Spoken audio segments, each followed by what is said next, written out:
Pain graphics on television. ABC's Ned Potter reports tonight that bright green, as you see it there, may represent worse news than we thought. We know by now how El Nino has rearranged the country's weather, with rainstorms and tornadoes, in many places freakish warmth. But some scientists say its health effects could be surprising and deadly. In the American Southwest, after the El Nino rains of 1993, 60 people died of a lung infection called hantavirus.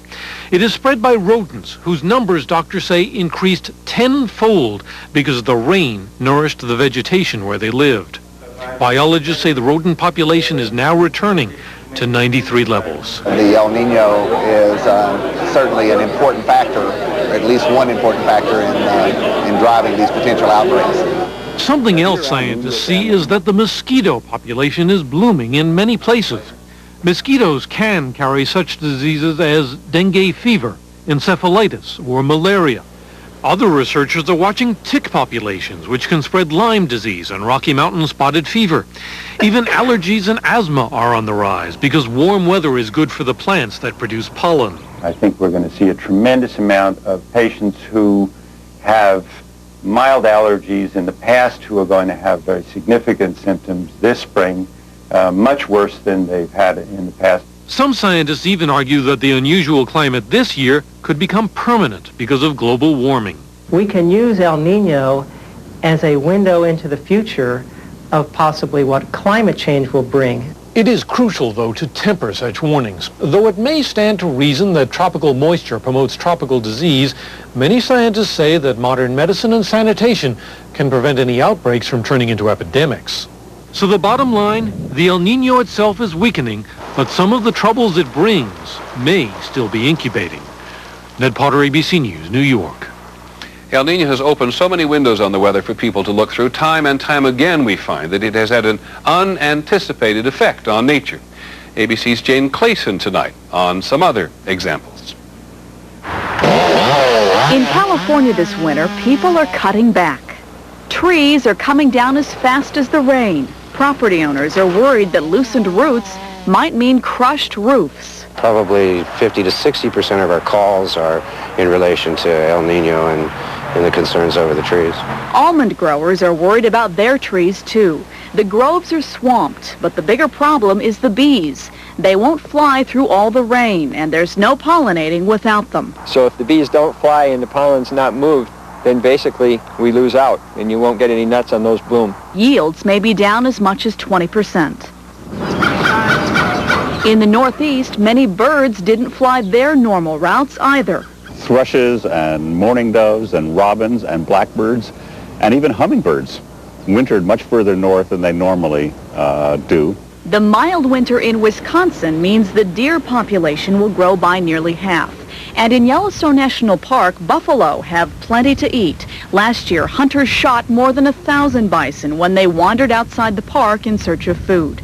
This winter, only 11 have been killed. But El Nino has the potential for greater damage to the environment, even after it has stopped affecting the weather.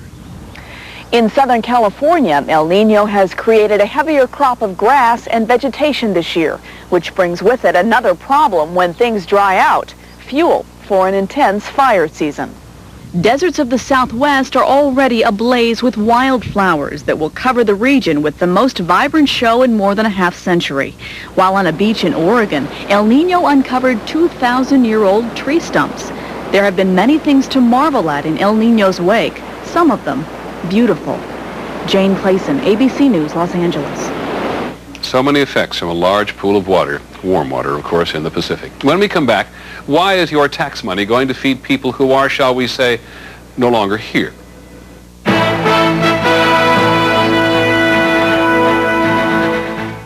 Good morning, America. How are you? America's favorite overnight relief announces new X-Lax with Senna, a natural active ingredient. Good morning, America. Still works overnight, and 4 out of 5 users agree it's gentle. New X-Lax, so dependable, it's guaranteed. Good morning, America. How are you? New X-Lax with natural Senna. Good morning, America. Guaranteed. I shampoo every day, but my scalp still itches. You need Scalpicin for deep scalp itch, the itch you can't wash away. A clear liquid, not a shampoo, with medication not found in leading shampoos. The itch is gone. Scalpicin. Hello? Morning, Daddy. Hi, honey. Ready for your presentation? Actually, Daddy's a little nervous. We know just what you need. Room service? You ordered me room service? 2 scoops ahead, you're gonna be 2 scoops ahead. Nothing prepares you for a big day like the hearty goodness of 2 scoops, only from Kellogg's Raisin Bran. Ready now, Daddy? I'll give you 2 guesses. Kellogg's Raisin Bran will start you 2 scoops ahead.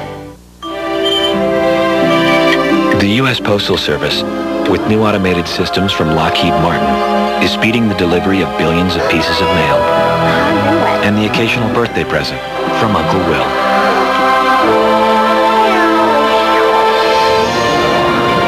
Interestingly, Lockheed Martin is also building America's next generation of fighter planes, which means we not only help deliver the present, but the future.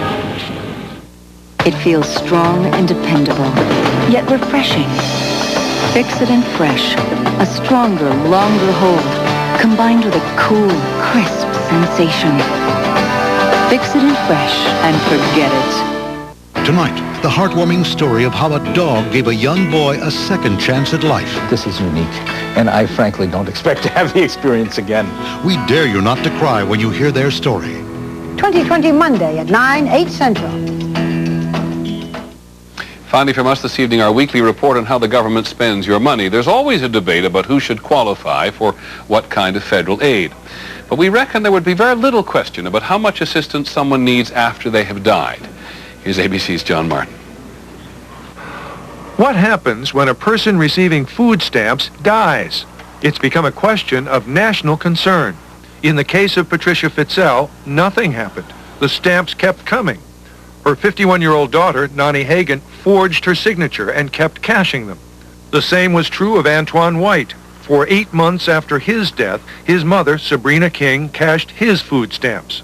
The federal government could have stopped this kind of fraud 6 years ago when it developed a computer program to match food stamp rolls against death records. But many states objected on privacy grounds, so almost nothing happened.